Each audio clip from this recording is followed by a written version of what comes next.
ఆ చెన్నైకి ఆ పిల్లలకు వాళ్ళ అనుబంధం భార్యాభర్తలు ఎలా ఉండేది, గ్రామంకి వచ్చిన వీళ్ళతో ఎలా ఉండేది అని ఆ యొక్క వివరాలు అన్నీ తెలుసుకున్నాం. నమస్తే అమ్మ. వదిన మీతో ఎలా గడిచేది, పిల్లలతో ఎలా ఉండేది? మంచిగా ఉండేది. ఊరికి వచ్చినా కానీ మంచిగా ఉండేది. మాతోటి మాట్లాడేది, మా అమ్మ మాట్లాడుకునే, ఆమె మాట్లాడేది, పిల్లలు మంచిగా చూసుకునేది, మంచిగా ఉండేది. ఇట్లా చేస్తుందని ఇట్లా అనుకోలే. బిడ్డలకు కన్న పొట్టను కోస్తుంది. మరో తల్లి కూడా ఇలా వేయదు.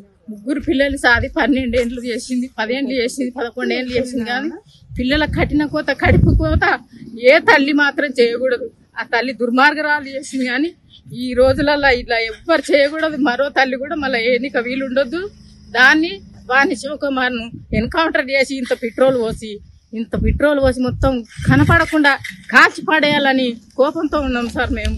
అలాంటిది ఎక్కడ కూడా జరగద్దు. ఏ మండలంలో ఎవరైనా ఇలాంటి కడుపుకోత ముగ్గురు పిల్లల్ని పెద్దగా చేసి అన్నం పెట్టి ఒక్కరోజు బిడ్డ తినకపోతే బిడ్డ ఏం తిన్నావు, కడుపు లోపడిపోయింది, కళ్ళు లోపడిపోయినాయి, తిందరా బిడ్డ, నీళ్ళు తాగరా బిడ్డ అని ఒక్క రోజు చూడకుండా, ఒక పూట చూడకుండా, గంటలు చెప్పు చూడకుండా తల్లి మేము అట్లా చేసుకొని ఇట్లా పెద్దగా చేసింది.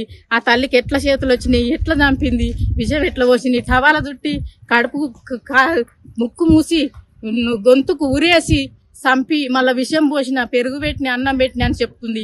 హాస్పిటల్ తీసుకుపోయి హాస్పిటల్లో కూడా 10 నిమిషాలకే నేను విషం తాగిన అని చెప్పి హాస్పిటల్ తరలించినప్పుడు 10 నిమిషాలకే నేను మంచిగా అయినా, నేను మాట్లాడి నా పిల్లలు ఎక్కడున్నారు, నా పిల్లల స్కూల్ టైం అవుతుందని అడిగే దుర్మార్గురాలను ఎక్కడ చూడలే. అన్ని మనసున పెట్టుకొని ఆ అమ్మాయి వేసి అంత కఠినంగా పిల్లల కడుపు కోత కోసి చంపింది. దాన్ని మాత్రం ఆ శివకుమార్ని, ఆ రజితను ఎన్కౌంటర్ చేసి మొత్తం దాన్ని ఉరిశిక్ష తీయాలి. అది ఎక్కడైనా ఉండొద్దు. పోలీసులు కూడా కఠినంగా చర్య తీసుకొని ఆ అమ్మాయి ఎట్లా చేసింది, పిల్లలను కడుపుకోత ఎట్లా కోసింది, ఆమెను కూడా వాళ్ళు చర్య తీసుకొని పోలీసులు కూడా దాన్ని ఉంచకుండా ఉరిశిక్ష తీయాలి. ఇద్దరిని ఎన్కౌంటర్ చేసి పాడదేగా ఇంత పెట్రోల్ పోసాలి ముఖం మీద. అది ఉంచొద్దు. ఈ లోకములో కఠినంగా పిల్లలను తీసుకొచ్చి అమ్మకి ఇంత అన్నం పెట్టురమ్మా అని పిల్లలకు అడుకొచ్చుకొని పెట్టుకొని బతికించుకుంటున్నాం. నీకు అన్ని ఆస్తులు ఇచ్చిండు, పాస్తులు ఇచ్చిండు, పట్ట భూమి చేసిండు, 2 ప్లాట్లు చేసిండు. నీకు తిన్నది ఎరగక ఇట్లా వేసి వేరే మిత్రుతోని కలిపి నువ్వు ఇట్లా వేసుకొని నీ పిల్లల కడుపుకోత చంపుకొని నువ్వెక్కడ వెళ్ళిపోదాం అనుకున్నావు. నువ్వు ఎక్కడ వెళ్ళిపోయినా దాన్ని పట్టుకొని ఇంత ఐసైడ్ ముఖం మీద పోసి దాన్ని పోలీసులు కూడా కఠినంగా చర్య తీసుకొని దాన్ని ఉరిశిక్ష తీయాలి. వాడు కూడా మరొక పెళ్లి, వాడు 10th క్లాస్ నుంచి జతాయి పరిచిండు కదా, వాడు మరో పెళ్లి కాకుండా ఇది మరో పెళ్లి కాకుండా పిల్లలు ఎలా చనిపోయారో దాన్ని కూడా కఠినంగా చర్య తీసుకొని అది మాత్రం దాన్ని ఉరిశిక్ష తీయాలి సార్. అది ఎవ్వరే కానీ, ఎవ్వరి ఇంట్లో కానీ, ఏ మండలంలో కానీ ఇప్పటికే దేశానికి పోయింది. ఇప్పుడు ఏ తల్లి అయినా మరొకరితోని పిల్లలు చంపుకునేది లేదు. కానీ ఇంకెవరైనా చంపి ఉండాలి కానీ పిల్లలు మాత్రం చంపుకోరు. ఎవరన్నా పెడితే పిల్లలకు తెచ్చి ప్రాణాటం కన్న పొట్టది. ఎవరిని భార్య లేకున్నా, భర్త లేకున్నా, తల్లిదండ్రులు లేకున్నా, అత్తమావ లేకున్నా, తోటికోడలు లేకున్నా, బావగారు లేకున్నా, మరిదిగారు లేకున్నా నా పిల్లలు అని పెట్టుకుంటాం. కానీ నా పిల్లల ఇంత కడుపుకోత కోసి చంపిన వ్యక్తిని ఎక్కడ చూడలేదు. ఏ మండలంలో ఇంకా ఇనలే. ఇన్ని యూట్యూబ్లలో చూస్తున్నాం.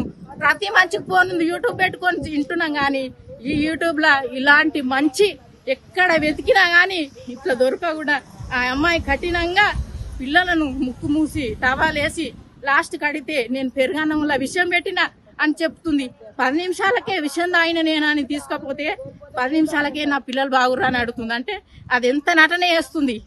నటన చేసి పిల్లలు చంపి వేరేతో లేచిపోయి నీకు ఇష్టం లేకుంటే నేను పిల్లలకన్నా నాకు వద్దు, నేను అవసరం లేదు, నాకు నచ్చలేదు, నేను వెళ్ళిపోతున్నా నా దారిపోటీ, నీ పిల్లల్ని దారి చూసుకొని లెటర్ రాసి వెళ్ళిపోతే మేము వద్దుందమా ఏమన్నా అందుమా అనకపోవు. ఆయనకు పొద్దున్న లేస్తే పని చేస్తేనే పిల్లలు ఒక ఆధారంగా బతికియాలి. చదువు ఉంది, ఫీజు ఉంది, కష్టపడితేనే మనకు ఫలితం దక్కుతుందని పొద్దున్న లేస్తే పని చేసేవాడు.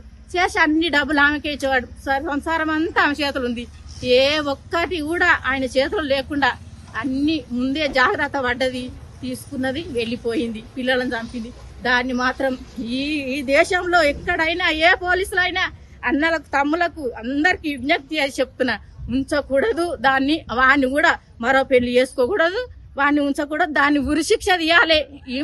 దాని ఎక్కడన్నా బయటకు వెళ్ళినా కానీ దాని మీద ఐసీడ్ పోసి చంపి దాన్ని ముందుకు చూడద్దు, దాన్ని కళ్ళు చూడొద్దు. అలాంటి దుర్మార్గాలు ఉండకూడదు ఈ దేశంలో. దాన్ని వెతికి చంపేయాలి, దాని ఉరిశిక్ష తీయాలి.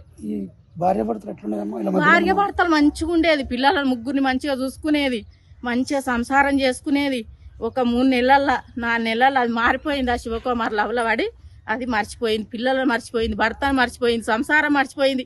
కానీ సంసారంలో మళ్ళీ ఆస్తులు కావాలని కొట్లాడి తీసుకుపోయింది, కానీ పిల్లలు చూసుకోలే. కఠినంగా కడుపు కోత కోసిందంటే ఈ దేశంలో ఆ దుర్మార్గులు అదే. దాన్ని మాత్రం ఉంచకూడదు. మొత్తం కఠిన శిక్ష, పోలీసులు కూడా కఠిన చర్య తీసుకొని దాన్ని ఉరిశిక్ష తీసి, పిల్లలు ఎట్లా చనిపోయారో అట్లా వేసి దాన్ని ఉరేసి ఇంత ఐసీడ్ పోసి కనిపిస్తే ఇట్లా కనిపిస్తే దాని మీద ఇంత ఐసీడ్ పోసి వస్తామన్న కోపం వస్తుంది. కానీ పొద్దున్న లేసే పిల్లలు చూసుకుంటే తల్లడిల్లిపోతుంది. తన తల్లికి తల్లి కావాలంటే 9 నెలలు 9 మాసాలు మోసి కంటే దానికి అర్థం కాలేదా?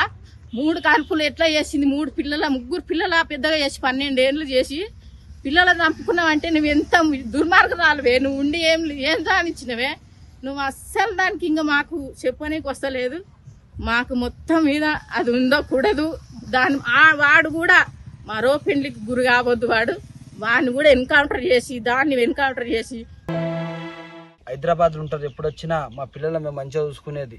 మా వదినకు మా అన్న సెకండ్ భార్యను చేసుకున్నందుకు 2 ఎకరాల ల్యాండ్ చేసి ఇట్లో ఒక ఆడపిల్ల ఏ ఆడపిల్ల చేయదనుకున్నాం. మా వదిన అంతా మంచిగా ఉండి మాకు మా అన్నను ఒంటరిగాని చేసి మరి ఒక ఏం లేనో లేచి చంపేసి మా అన్నను మా పిల్లలు చంపేతామని ప్లానింగ్ చేసి శివకుమార్ ఇద్దరు కలిసి మా అన్నను చంపేతామని ఆలోచన పడ్డది.